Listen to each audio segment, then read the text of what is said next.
Hello പ്രിയപ്പെട്ടവരെ, ഞാൻ എൻ്റെ വിശ്വാസമായിട്ട് പിന്നെയും വന്നു നിങ്ങളുടെ മുമ്പിൽ. ഹലോ, ഇതെന്തെന്നറിയോ? 6 റോഡ് വിൻചെയിൻ. ഇത് ഞാൻ കഴിഞ്ഞ വർഷം എവിടാന്നറിയോ തൂക്കിയിട്ടുണ്ടായത്? നിങ്ങളെ കൊണ്ട് ഞാൻ തൂക്കിച്ചത് വീടിൻ്റെ വടക്ക് കിഴക്ക് ഭാഗത്താണ് ഞാൻ തൂക്കിയിട്ടുണ്ടായത്. അപ്പോൾ ഈ വർഷം 17 മുതൽ ഫെബ്രുവരി 17 മുതൽ ആ സ്റ്റാർ അടന്ന് മാറും. 5 എന്ന് പറഞ്ഞ ഒരു സ്റ്റാറാണ് അടന്നു നിന്നിട്ടുണ്ടായത്. പണ്ടെല്ലാന്നാണെങ്കിൽ ഗുരുക്കന്മാരെന്ന് ഞാൻ പഠിച്ചത് ചോദിച്ചിട്ടാണ് ചെയ്യല്. പക്ഷേ ഇപ്പം ഞാൻ സ്വന്തമായിട്ട് തന്നെ എല്ലാം പഠിക്കാൻ തുടങ്ങി. 2013 മുതൽ ഞാൻ വീട് ചെയ്യാൻ തുടങ്ങിയത്. അപ്പോൾ എല്ലാവരും അറിയാത്തവരെല്ലാം എന്നെ കളിയാക്കും. ഇതിനെ കൊണ്ട് നിങ്ങൾക്ക് എന്ത് ഗുണം?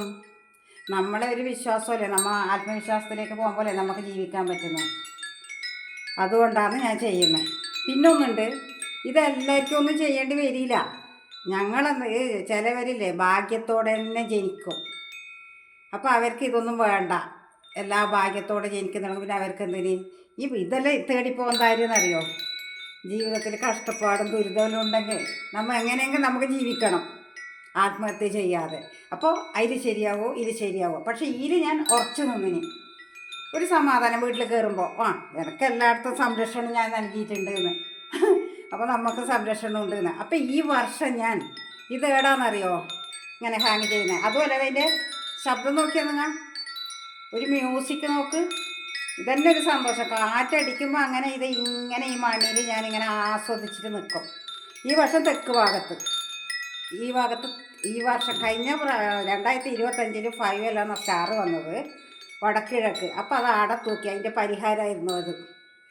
ഈ വർഷം ആ 5 സ്റ്റാർ വന്നിട്ട് നിൽക്കുന്ന തെക്ക് വശത്താണ്. അപ്പോൾ അതിൽ നിന്ന് ഇത് രക്ഷപ്പെടാൻ പറഞ്ഞാൽ എൻ്റെ വിശ്വാസം, എല്ലാവർക്കും അല്ല, ഇത് തെക്ക് ഭാഗത്ത് തൂക്കിയിടണം.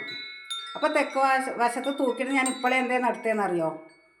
തെക്ക് വശത്ത് തന്നെ ആണിയൊന്നും തറക്കാൻ പാടില്ല. അപ്പോൾ ഇപ്പോഴേ ആണിയെല്ലാം തറച്ചിട്ട് ഇങ്ങനെ തൂക്കാൻ വേണ്ടിയിട്ട് ഇപ്പോഴേ എടുത്തത് ഇങ്ങനെ. പിന്നെ ഇതാക്കണ്ട, ഇപ്പോൾ എന്തൊരു ഭാഗമുണ്ടല്ലോ.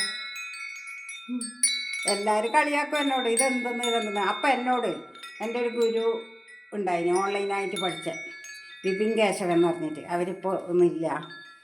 അപ്പോൾ പറഞ്ഞിന് കാസർഗോഡ് ജില്ലയിൽ നിന്ന്, പിന്നെ ഷാജി കെ നായർ, അവരിതെല്ലാമാണ് 2013 മുതൽ അവരോട് ഞാൻ എൻ്റെ അറിയാത്തതും അറിയുന്നതും എല്ലാം ചോദിച്ച് പഠിച്ചുകൊണ്ടുണ്ടായാണ്.